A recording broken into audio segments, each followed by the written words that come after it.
Hi babes, welcome back to my channel Drama Love Shifam Revenge Love episode 19. இன்னைக்கு 2 episode இருக்கு. இன்னும் வரப்போற அடுத்த 4 நாள்ல மற்ற எபிசோடும் ரிலீஸ் ஆயிடும். செம ஜாலி தான், வாங்க என்ஜாய் பண்ணலாம். எபிசோட் 19. அவனுடைய அம்மாவுக்கு உடம்பு சரியில்லைன்னு ஹாஸ்பிட்டலுக்கு வந்தான்ல, ஹாஸ்பிட்டலில் தான் உட்காந்து அழுதுகிட்டு இருக்கான். ஷா அவனுக்கு சமாதானம் சொல்லிக்கிட்டு இருக்கான். நீ ஏன்டா அழுவுற? இப்போதான் நீ நல்லா சம்பாதிக்கிறல்ல, கண்டிப்பாக உங்கள் அம்மாவுக்கு முடிஞ்ச அளவுக்கு உன்னால் நல்ல ட்ரீட்மெண்ட் கொடுக்க முடியும். அவங்க உன் கூட இருப்பாங்க பாரு, நீ ஒன்றும் பயப்படாத அப்படின்னு சொல்ல அழுதுகிட்டு, எதுக்கு ஷீச்சிங் என்கிட்ட சொல்லலை இதை பற்றி அப்படின்னு கேட்க, அவனுக்கு உங்ககிட்ட எப்படி சொல்கிறதுன்னு தெரியாமல் இருந்திருக்கும், மற்றபடியெல்லாம் ஒன்றும் இருக்காது, நீ அழாத அப்படின்னு அவனை சமாதானப்படுத்திட்டு இருக்கான். அப்போவே சொல்கிறான், டாக்டர்ஸ் வரும்போது நீயே போய் டாக்டர்ஸ் கிட்ட பேசு, எனக்கு இதை பற்றிலாம் தெரியாது, உனக்கு தான் இதை பற்றிலாம் நல்லா தெரியல அப்படின்னு கேட்க, சரி நான் பேசுகிறேன் அப்படின்னு ஷியாவை சொல்கிறான். அப்போ பேஷண்ட் முடிச்சிட்டாங்க அப்படின்னு சொல்ல ஷியாவை வெய்கிட்ட, அவங்க முன்னாடியெல்லாம் போய் அழாதேன்னு, அழாமல் பேசு அப்படின்னு வெய்யை அனுப்பி வைக்கிறான். உள்ளே போகும்போது அவங்க அம்மா மயக்கத்தில் படுத்துட்டு இருக்கிற மாதிரி தான் இருக்குது. இவனுக்கு அழுக வருது. அந்த அழுகையை கண்ட்ரோல் பண்ணிட்டு போய் அவங்க அம்மாவுடைய கையை பிடிக்கிறான். அப்போ அவங்க அம்மா கண்ணை திறந்து பார்க்க, அம்மா உங்களுக்கு இந்த அளவுக்கு உடம்பு சரியில்லை, எதுக்குமா இத்தனை நாள் என்கிட்ட சொல்லாமல் வச்சுருந்தீங்க அப்படின்னுட்டு. இதுக்கெல்லாம் நானும் தான் காரணம், நான் ரொம்ப பிஸியாக இருந்ததால் நீங்கள் என்கிட்ட சொல்லவே இல்லையே அப்படின்னு சொல்ல, சும்மா உன் மேலே பைய போட்டிருக்காதப்பா, இதில் பெருசாலாம் சொல்கிறதுக்கு ஒன்றும் கிடையாது, அம்மா நீ சொன்னால் கவலைப்படுன்னு தான் சொல்லலப்பா அப்படின்னு சமாதானப்படுத்துகிறாங்க.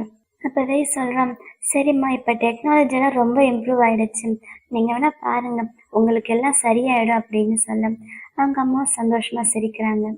அடுத்த நாள் வீட்டுக்கு வந்து அம்மாவோட ட்ரெஸ் எல்லாம் எடுத்து வச்சுட்டு இருக்கான். அப்போ பால்கனியில் ஒரு பட்டாசு இருக்குது. அந்த பட்டாசை பார்த்ததுமே நியூ இயர் அன்னைக்கு ஷீச்சிங்கிவனு ஒன்றா சேர்ந்து நியூ இயர் செலிப்ரேட் பண்ணாங்கள்ல, அந்த ஞாபகம் வருது. பட்டாசு எடுத்து வீசிட்டு ஷீச்சிங்கிவனை கிஸ் பண்ண, இவனை ஷீச்சிங்கை கிஸ் பண்ணால அந்த ஞாபகம்லாம் வர கொஞ்ச நேரம் அதை அப்படியே யோசித்து பார்த்துட்டு அப்புறம் அந்த பட்டாசு எடுத்து டஸ்ட்பினில் போட்டுட்டு அவன் உள்ளே வந்துடுறான். அடுத்த நாள் டாக்டர் வந்து செக் பண்ணி பார்த்துட்டு இப்போதைக்கு எல்லாம் நார்மலாக தான் இருக்குது அப்படின்னு சொல்ல ரொம்பவே ஹாப்பியாகிறான். அதுக்கப்புறம் ஷாவும் வந்து அவங்க அம்மா முன்னாடி டான்ஸ் ஆடி அவங்கள என்டர்டெயின் பண்ணிக்கிட்டு இருக்கான். அப்படியே கொஞ்ச நாள் ஆகுது, அவங்க ஹாஸ்பிட்டல்லே இருக்கிறாங்க. அங்கேயே தங்கியிருந்து அவங்க அம்மாவை பார்த்துக்கிறான். அப்போ ஒரு நாள் ரொம்ப டயர்டாக படுத்துட்டு இருக்கேன். ஆன்ட்டி அவங்களோட பெட்டில் படுக்க வச்சுட்டு என்னமோ பண்ணிட்டு இருக்காங்க. அப்போ கதவு கிட்ட ஷீச்செங் வந்து நின்று பார்க்குறான். ஷீச்செங்கை பார்த்ததுன்னு ஆன்ட்டி ரொம்ப சந்தோஷமா உள்ள வா அப்படின்னு கூப்பிட, இல்லை அதெல்லாம் வேண்டாம் அப்படின்னுட்டு அவன் கை மட்டும் காட்டிட்டு அங்கேருந்து போயிடுறான். அப்புறம் அடுத்த சீனில் ஷா ஒன்றா உட்காந்துருக்காங்க ஹாஸ்பிட்டலில். அப்போ ஷாவுக்கு தேங்க்ஸ் சொல்கிறான். அடிக்கடி கூட வந்து அவங்க அம்மாவை பார்த்துக்கிறாங்களா, அதெல்லாம் ஒரு பெரிய விஷயம் கிடையாது, என் வேலையை முடிச்சுட்டு நான் கொஞ்சம் சீக்கிரம் வரேன் அவ்வளோதான் அப்படின்னு சொல்லிட்டு இவனும் கவலைப்படாத, அம்மா நல்லாயிடுவாங்க அப்படின்ற மாதிரி அவனை சமாதானப்படுத்திக்கிட்டு இருக்கான். அப்போ அங்கே வேங்ஷன் வரான். ஷா எங்கேயும் எழுந்திரிச்சு போயிடும். வேங்ஷனும் உங்கள் அம்மா பற்றி கேள்விப்பட்டேன், அதான் இங்கே வந்தா அப்படின்னுட்டு, எனக்கு ஒரு ஃப்ரெண்டு இருக்கான், அவள் இந்த பேன்க்ரியாட்டிக் கேன்சரில் தான் ஸ்பெஷலிஸ்ட்டு, நான் அவனை வர சொல்லியிருக்கேன், நாளைக்கு அவன் வருவான் அப்படின்னு சொல்ல ரொம்பவே சந்தோஷமாக அவன் கையை பிடிச்சி தேங்க்ஸ் சொல்கிறான். நம்ம ஃப்ரெண்ட்ஸ் தானே, ஃப்ரெண்ட்ஸ்னால் ஒருத்தருக்கு ஹெல்ப் பண்ணணும் தானே அப்படின்னு அவன் சொல்கிறான். இங்கே வீட்டில் வேங்ஷுவா இருக்கால, செம்மையாக குடிச்சிட்டு பாட்டிலெலாம் இங்கேயே போட்டு உட்காந்துருக்கான். அப்போ வேங்ஷன் உள்ளே வரான். அவனை பார்த்துட்டு இவன் வேற அப்படின்ற மாதிரி ரியாக்ஷன் கொடுத்துட்டு வரான். என்ன பண்ணிட்டு இருக்க நீ அப்படின்னு வேங்ஷன் அவனை பார்த்து கேட்க, எனக்கு பிரேக்கப் ஆகிருக்குது, என்னை பார்த்தா உனக்கு எப்படி தெரியுது, நீ இந்த மாதிரி இருந்தால் உனக்கு தெரியும் அப்படின்னு சொல்ல, இந்த மாதிரி சுச்சுவேஷனில் நான் எப்பயுமே இருக்க மாட்டேன் அப்படின்னு வேங்ஷன் சொல்கிறான். அது எப்படி, இது வரைக்கும் யாரையுமே லவ் பண்ணதே கிடையாது, இந்த மாதிரி சுச்சுவேஷன்ல உனக்கு அமையாது, அது மட்டும் இல்லை அவனுக்காக நீ டாக்டர்லாம் சஜஸ்ட் பண்ணுறியாமே, இதெல்லாம் வச்சு அவனை ரொம்ப நல்லவன் நினைப்பான்னு நினைக்கிறியோ அப்படின்னு வேங்ஷுவா கேட்க, நீ ஏன் இந்த மாதிரி பிஹேவ் பண்ணுற, என்னமோ இந்த உலகமே எல்லாருமே சேர்த்து உன்னை ஏமாத்தின மாதிரி பிஹேவ் பண்ணுறேன், எனக்கு உன்னை இப்படி பார்க்கவே பிடிக்கல அப்படின்னு சொல்ல உடனே வேங்ஷுவாக்கும் வருது. அவன் எந்திரிச்சு, இன்னைக்கு என்ன நீ ரொம்ப ஓவராக பேசுகிற, அம்மாவுக்கு உன்ன மாதிரி பையனை பிடிக்காது தெரியுமா, நான் மட்டும் சொன்னால் அம்மா உன்னை வேணான்னு விட்டுருவாங்க, அப்புறம் நீ ரோட்டுக்கு தான் போகணும், பிச்சை தான் எடுப்பேன் அப்படின்னு சொல்கிறான். இப்போ தெரியுது எதுக்கு ஷீச்சிங் உன்னை வேண்டான்னு சொன்னான் அப்படின்னு வேங்ஷன் அவனை பார்த்து சொல்ல, வேங்ஷனுக்கு செம்மையாக கோவம் வந்து அவன் அடிக்கிறது கையை தூக்குறான். ஆனால் வேங்ஷன் அவன் கையை பிடிச்சிட அவன் தான் செம்ம ஸ்ட்ராங் ஆச்சுல்ல, வேங்ஷனாவால் அவனை அடிக்க முடியாது. அப்போ அவன் போய் எதுவும் பண்ணாமல் சோஃபாவில் உட்காந்துட்டு, உன்ன மாதிரி ஆளாலெல்லாம் என்னை புரிஞ்சுக்க முடியாது அப்படின்றான். அப்போ வேங்ஷனும் போய் அவன் பக்கத்தில் உட்காடுறான். அவனும் ஒரு பியர் எடுத்து குடிச்சிட்டு, உனக்கு ஞாபகம் இருக்கா? நம்ம சின்னதா இருக்கும்போது அம்மா ஒரு டைம் ஒரே ஒரு சுகர் கேண்டி தான் இருக்கு அப்படின்னு கொடுத்தாங்க. அத நம்ம 2 பேரையும் ஷேர் பண்ணிக்க சொன்னாங்க. ஆனா, நீ இல்ல எனக்கு பெரிய பீஸ் வேணும் அப்படின்னு சொன்னதால, அம்மா உனக்கு பெரிய பீஸ் உடைச்சாங்க. ஆனா, பெரிய பீஸ் சின்ன பீஸ் ஆயிடுச்சு. சின்ன பீஸ் பெருசாயிடுச்சு. ஸோ, அந்த பெரிய பீஸ மறுபடியும் உடைக்க, அது 4, 8 அப்படின்னு சொல்லி ஃபுல்லா வேஸ்ட்டா போயிடுச்சு. ஸோ, நம்ம 2 பேராலயும் அத சாப்பிட முடியல. ஆனா, இப்ப நீ என்ன பண்ண ஞாபகம் இருக்கா? ரொம்ப சந்தோஷமா கை தட்டி சிரிச்சேன். இதுலேருந்து என்ன தெரியுது? உனக்கு ஒரு பொருள் கிடைக்குதோ இல்லையோ, அது வேற யாருக்கும் கிடைக்கக்கூடாதுன்னு நீ நினைக்கிற அப்படின்னு அவன் சொல்ல, பரவாயில்லையே இன்னைக்கு நீ ரொம்பவே நல்லா பேசுறியே அப்படின்னு வேங்ஷா அவனை பார்த்து கேட்க, வேங்ஷன் அவனை பார்த்து சிரிக்கிறான். அதுக்கு வேங்ஷாவும் சிரிக்கிறான். இங்க ஷீச்சங் அவனுடைய வீட்டுல இருக்க. அவனோட வீட்டுல எந்த இடத்த பார்த்தாலும் அவனுக்கு வெய்யோடைய ஞாபகம் தான் வருது. வெய்ய அவனை சேர்ந்து அந்த பாம்பு இருக்கும்ல, அதோடைய வீட்டை பார்த்துக்கிட்டது.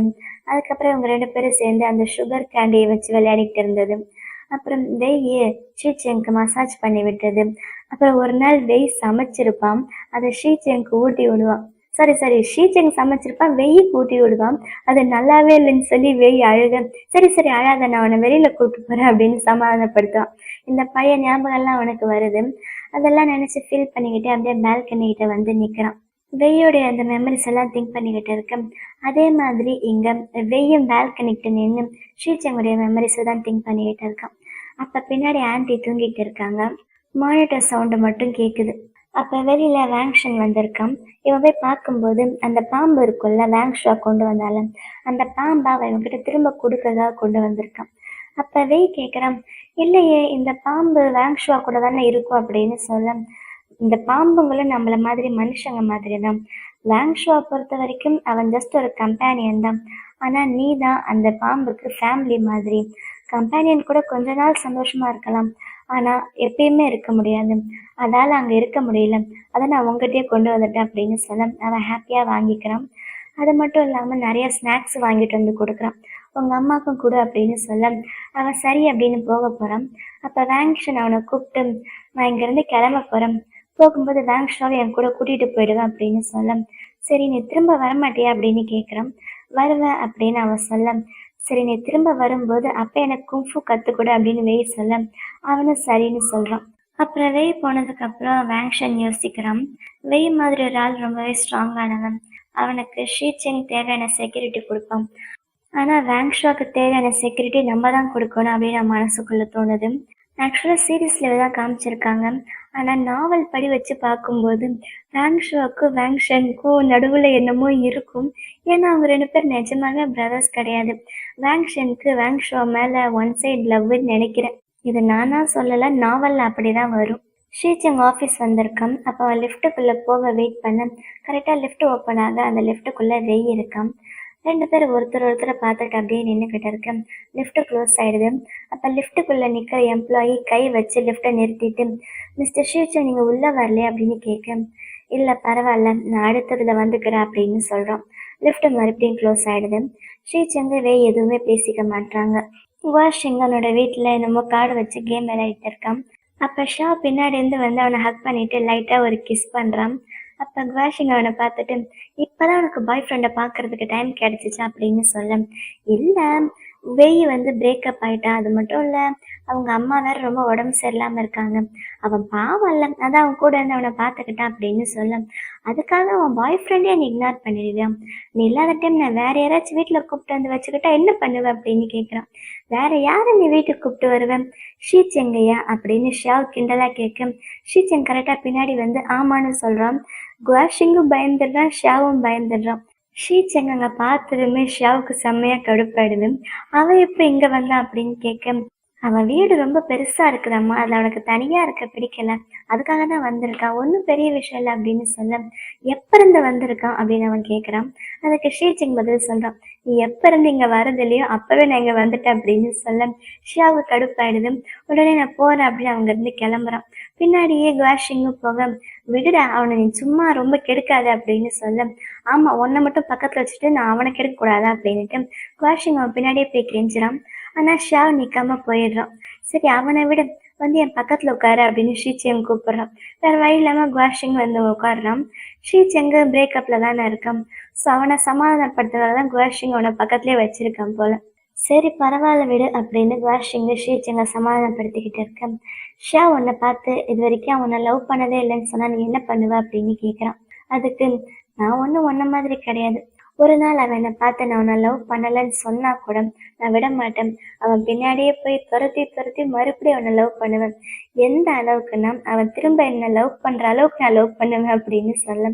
ஆமா உன் அளவுக்கெல்லாம் நான் பைத்தியம் கிடையாது அப்படின்னு ஷீச்சங் சொல்றான். ஆமாண்டா நான் தான் பைத்தியம். உனக்கு தான் ரொம்ப அறிவு இருக்குல்ல. எந்த பிரச்சனையா இருந்தாலும் பேசி சால்வ் பண்ண வேண்டியது தானே. அதை விட்டுட்டு இங்க வந்து என் வீட்டுல தண்ணி அடிச்சுட்டு இருக்க. நீ என்னை பத்தி பேசுறியா அப்படின்னு கேக்குறான். அவனுக்கு ஏதாச்சும் எங்கிட்ட டவுட் வந்தா அவனே வந்து எங்கிட்ட பேச வேண்டியது தானே, எங்கிட்ட கேட்க வேண்டியது தானே அப்படின்னு ஷீச்சங் சொல்ல. ஆமா நீ ஃபர்ஸ்ட் மட்டும் இப்படிதான் இருந்த, நீ ஏன் வாயை திறந்து பேசவே மாட்டா அப்படின்னு கேட்க. நீ பேசுறடா, ஃபர்ஸ்ட் வந்த பிரச்சனைக்கு நீ வாயை திறந்து எங்கிட்ட ஏதாச்சும் எக்ஸ்பிளனேஷன் கொடுத்தியா அப்படின்னு அவன் குவாஷிங்க கேட்க. குவாஷிங் எதுவும் சொல்லாம இருக்கான். அப்புறம் ஷீச்சங் அவனை பார்த்து, இப்ப நீ மட்டும் என் பக்கத்துல இல்ல, நான் இதெல்லாம் எனக்கு ரொம்பவே கஷ்டமா போயிருக்கும் அப்படின்னு சொல்றான். ஏன்னா இப்ப ஷீச்சங்க்கு குவாஷிங் நல்லவன் தெரிஞ்சு போச்சுல்ல, அதனாலதான் இந்த மாதிரி சொல்லிக்கிட்டு இருக்கான். ரெண்டு பேர் எந்த அளவுக்கு சமாதானம் ஆயிட்டாங்கன்னா, வேங்ஷோட வீடியோல ரெண்டு பேரும் ஒரு கேம் விளையாடிட்டு இருந்தாங்கல்ல, அந்த கேம் இப்ப விளையாடிட்டு இருக்காங்க. அன்னைக்கு மாதிரி கிஸ் பண்ணி விளையாடினாங்களான்னு தெரியல, ஏன்னா அதோட ஸ்டாப் ஆயிடுச்சு. அடுத்த சீன்ல குவாஷிங் என்னமோ குக் பண்ணிக்கிட்டு இருக்கான். அவன் ஷாவுக்கு கால் பண்ணி, என் வீட்டுக்கு வரைய நம்ம ரெண்டு பேரும் ஒன்னா டின்னருக்கு போகலாம் அப்படின்னு சொல்ல. உங்க வீட்டுல யார் இருக்கா, ஷீச்சங் இருக்கான் தானே, அவன் இருந்தா நான் கண்டிப்பா அங்க வரவே மாட்டேன் அப்படின்னுட்டு ஷா கோமா போனை கட் பண்ணிடுறான். குவாஷிங்க்கு என்ன பண்றதுன்னு தெரியல. அப்ப அவனுடைய ஆளு, பேசாம ஷீச்சங் இங்க இருந்து அனுப்பி வைக்கிறதுக்கு ஏதாச்சும் பண்ணலாம்ல அப்படின்னு கேக்குறான். என்ன பண்ணலாம் சொல்லு அப்படின்னு குவாஷிங் கேட்க. கொஞ்ச நாளைக்கு அவனை டிஸ்ட்ராக்ட் பண்ற மாதிரி ஒரு பொண்ணையோ ஒரு பையனையோ அவனுக்கு பிடிச்சு கொடுக்கலாம் என்ன அப்படின்னு கேட்க. கரெக்டா இப்ப ஷீச்சங் அங்க வந்துடுறான். பொண்ணா பையனா அப்படின்னு கேட்க. ஷீச்சங் பொண்ணுன்னு சொல்றான். எப்படிப்பட்ட பொண்ணு வேணும் அப்படின்னு அவன் கேட்க. கண்ணு பெருசா இருக்கணும் அப்படின்னு ஷீச்சங் சொல்றான். அதாவது வெய் மாதிரி போல. ஆனா அவங்க பேசிக்கிறது நிஜமாலும் பொண்ணு பையன் கிடையாது, பொம்மையை பத்தி தான் பேசிக்கிட்டு இருக்காங்க. எப்படியோ ஷீச்சங் அங்கிருந்து அனுப்பி வச்சுட்டாங்க போல. அடுத்த சீன்ல இங்க குவாஷிங்கும் ஷா ஒன்னா உட்காந்து ஜாலியா பேசிட்டு இருக்காங்க. உனக்கு ரொம்ப பசிக்கல, இங்க பாரு நான் உனக்காக ஸ்பெகட்டி பண்ணியிருக்கேன் அப்படின்னு குவாஷிங்க எடுத்து அவனுக்கு ஊட்டி விடுறான். எப்படின்னா நூடுல்ஸோடைய ஒரு எண்டு ஷாவோட வாயிலையும் இன்னொரு எண்டு குவாஷிங்கோட வாயிலையும் இருக்குது. ரெண்டு பேரும் கொஞ்சம் கொஞ்சமா கடிச்சிட்டே பக்கத்துல வந்து கிஸ் பண்றதுக்கு வந்துடுறாங்க. அப்ப கரெக்டா இங்க ஷீச்சங் வந்துடுறான். அவனுக்காக ஒரு கேர்ள் பொம்மை ரெடி பண்ணி கொடுத்தாங்கல்ல, அந்த பொம்மையை தூக்கி வீசுறான். ஷீச்சங் வீட்டுல இல்லைன்னு நினைச்சிட்டு தான் ஷா அங்க வந்திருப்பான். ஷீச்சங்க பார்த்ததுமே செம்மையா டென்ஷன் ஆயிடுறான். உன் வீட்டுல நிறைய பேர் இருக்காங்க அப்படின்னு அந்த பொம்மையே சேர்த்து சொல்றான். ஷாவுக்கு செம்மையா கோவம் வருது. அப்ப ஷீச்சங் அந்த பொம்மையை காமிச்சு, இதோட கண்ணு ரொம்ப பெருசா இருக்கு, எனக்கு பார்த்தாலே பயமா இருக்கு அப்படின்னுட்டு அவன் பாட்டுக்கு ரிலாக்ஸா அங்கேயே உட்காந்துடுறான். ஷாவுக்கு ரொம்ப கோவம் வருது. நான் சொன்னேன்ல அவன் இருந்தா இங்க வர மாட்டேன்னு, நான் போறேன், இன்னும் ஒரு வாரத்துக்கு உங்கள்கிட்ட பேச மாட்டேன் அப்படின்னு சொல்ல. ஒரு வாரம் அது ரொம்ப அதிகம், வேணா ஒரு அரை நாள் இல்லைன்னா ஒரு நாள் போதும் அப்படின்னு குவாஷிங் அவன்கிட்ட கெஞ்சிக்கிட்டு இருக்க. பாரு உங்கள்கிட்ட நான் பேசவே மாட்டேன் அப்படின்னுட்டு ஷாவ் கோவம் அங்கிருந்து கிளம்பிடுறான். இவங்க ரெண்டு பேரும் சண்டை போடுறத ஷீச்சங் வீடியோ எடுத்து பார்த்து சிரிச்சுக்கிட்டு இருக்கான். அடுத்த சீன்ல வெய்யோடைய ஆஃபீஸ்க்கு ஷா வந்திருக்கான். அவன் ஷீச்சங்க குவாஷிங் வீட்டில் பார்த்தது அந்த மேட்ரு எல்லாத்தையும் அவங்ககிட்ட சொல்லிக்கிட்டு இருக்கேன். ஷீச்சங்கோட பேரை கேட்டதுமே வெய்க்கு லைட்டாக ஒரு மாதிரி ஆகுது. அதுக்கப்புறம் அவன் அந்த ஸ்னேக் வச்சிருப்பான்ல, அந்த ஸ்னேக் தான் இப்போ இவங்கிட்ட வந்துருச்சுல்ல. ஸ்னேக் வந்து ரொம்ப ஹாட்டான கிளைமேட்ல இருக்குன்னு சொல்லுவாங்கல்ல, அதுக்காக அவன் அந்த பாக்ஸை சுற்றி வேற ஒரு பாக்ஸ் ரெடி பண்ணிக்கிட்டு இருக்கான் போடுறதுக்காக. அப்போ திடீர்னு வெய்க்கும் ஷாவுக்கும் ஒரு டவுட் வருது. வெய் கேட்குறான், யூ திடீர்னு இவனோட லைஃப்ல திரும்ப வந்தான்ல, எதுக்காக அவ வந்தான், வந்தவ இப்ப ஆளையே காணும், அவ பாட்டுக்கு காணாம போயிட்டான்.